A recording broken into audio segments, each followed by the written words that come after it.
Hey guys, and welcome back to G's Autos. Thank you so much for tuning in. All right, well, it was time to get the EL Falcon back onto the road. It's been sitting out in the pasture, so to speak, for I think the last 12 months or more. So I needed to get it back on the road, and one of the things I needed to fix were the T-bar bushes, as they had completely worn out. So I was having a couple of starting issues. So this is a walkthrough video on how I did that process, and I'm hoping someone else might find this video helpful if they're doing the same thing to their car. Anyway, enough out of me. I hope you liked the video, and I'll see you guys on the next one. Alright, so I'm going to be replacing the T-bar bushes. Now, as you can see, there's a bit of slack there in the T-bar, and when you go to start it, you can have it in park obviously, but the car won't start. But if you lean it to one side and give it a bit of a jiggle and get it in exactly the right spot, the car actually starts. So that's becoming a real hassle.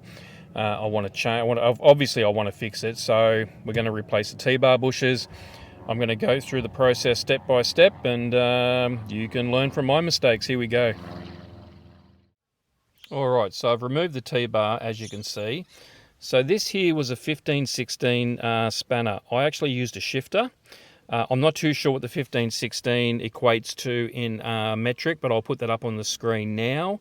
So clockwise just to back that off, and then anti-clockwise to lock it back into place.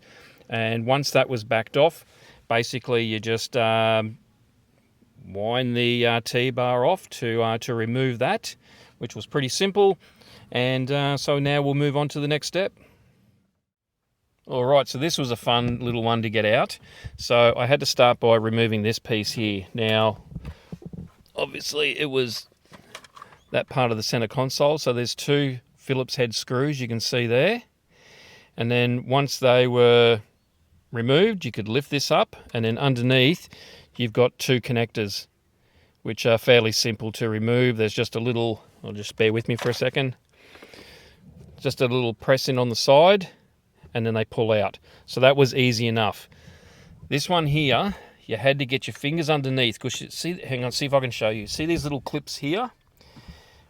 Just got underneath there and just gently pushed it out. Now, unfortunately, there's a crack there. That may have already been there.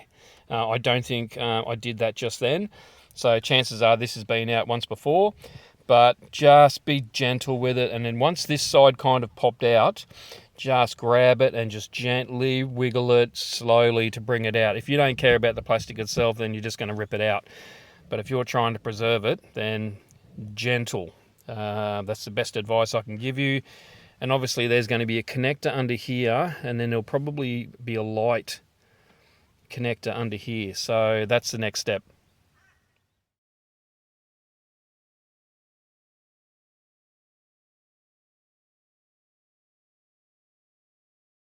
So there were two connectors under there, one for the light bulb, which is the brown one there, so anti-clockwise to turn and then pull down, and then that one there, that's just same as the other type of two clips before, just a little press in on the side and then remove it. That was fairly easy. Now, once you've got them removed, just don't go ripping it out, because on the bottom of that, you've got this little slider which was tucked up underneath the dash. You just don't go ripping it out. You're going to snap that off. You kind of had to gently get it up, and then it came out. So just be gentle there, and then I will figure out what I need to do next.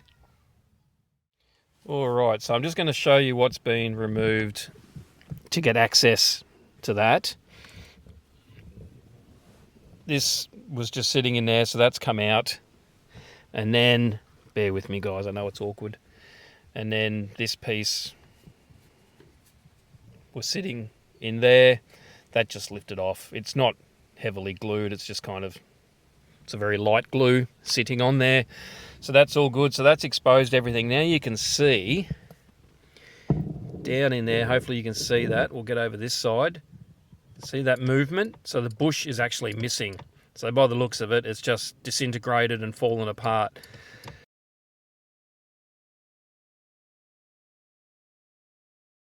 So that's what one of the bushings goes in there. So what I'm going to do now is remove those two Phillips heads, and there is a Phillips head there, and then I'm hoping that should enable me to remove this section, which will allow me better access in there. So I'll do that now.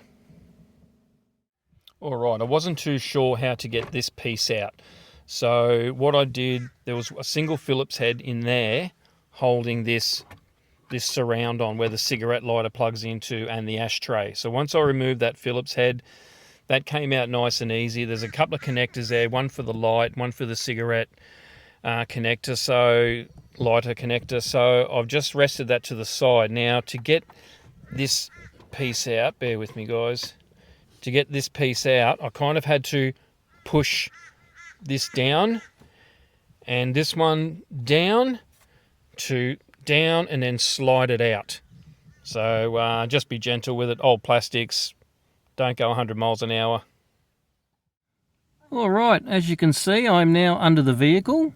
Can you see that 13mm spanner on the end of it's on a bolt, or nut, sorry, holding a linkage on. So I'm trying to undo that. So I've had, obviously the car's jacked up so I can climb underneath it, but that is a 13mm on there. Yes, 13mm. So let me see if I can change the camera angle for you.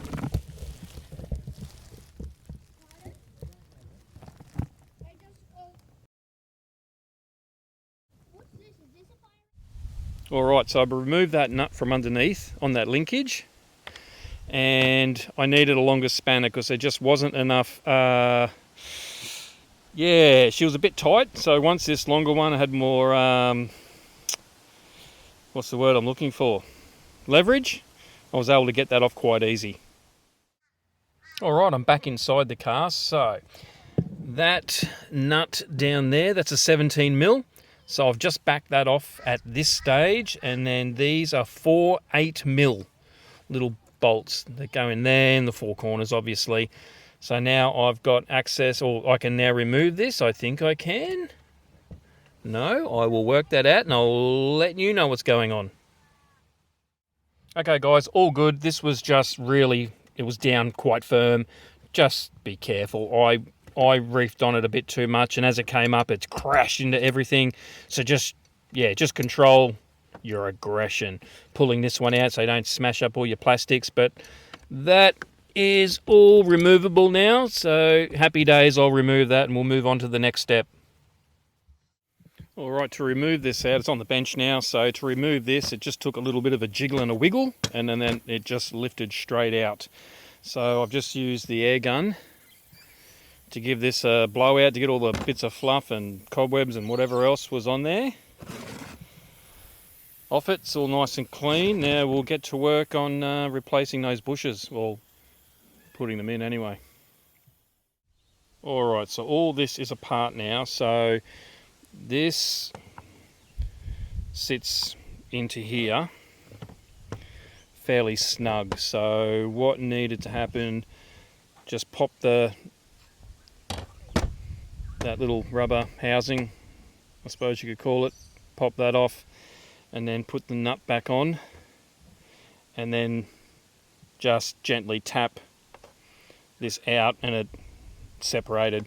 So now all this is apart, we can start putting those bushes on.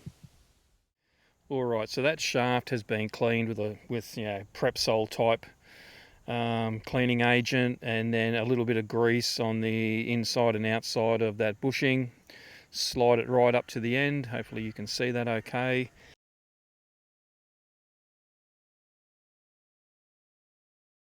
And then on this one, just got a toothbrush and cleaned out inside of that housing, whatever you want to call it, in here. And then a little bit of grease on the outside and inside of the bushing, and then just pop that in there. Now I'm going to slide all this back together, and we should be quite happy, fingers crossed.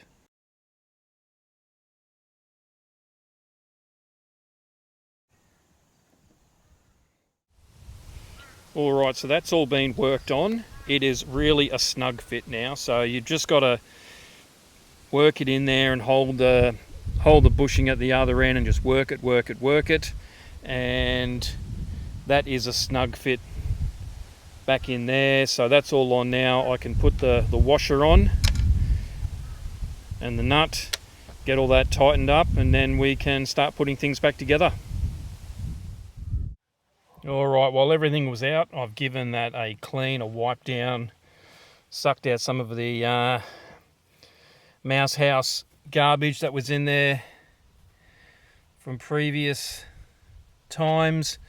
But that's all looking good, and time to reassemble. And I did check the light bulbs, both are working a-okay. Alright, so it's all back together now, which is fantastic. Unfortunately, I should say, I put another crack down here. So there's a bit of a break. There's a little segment there that's broken, but it is what it is. Unfortunately, it's happened. But yeah, that's a tricky little sucker to get in. You kind of need to slide it back. There's a clip that goes underneath onto a plastic tab, and then you kind of need to get it down like that. It's a bit awkward, and being very old plastic, they don't go well together, but it's on. It looks okay. You've got to be looking to see that little crack. But anyway, let's have a look. Oh, it's beautiful now. No play whatsoever. Really nice and firm. Really happy with that. That's fantastic. All the linkage underneath is all done up.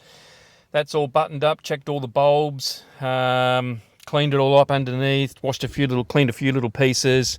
But absolutely stoked. Now, if this doesn't fix the starting issue, at least this is all good now.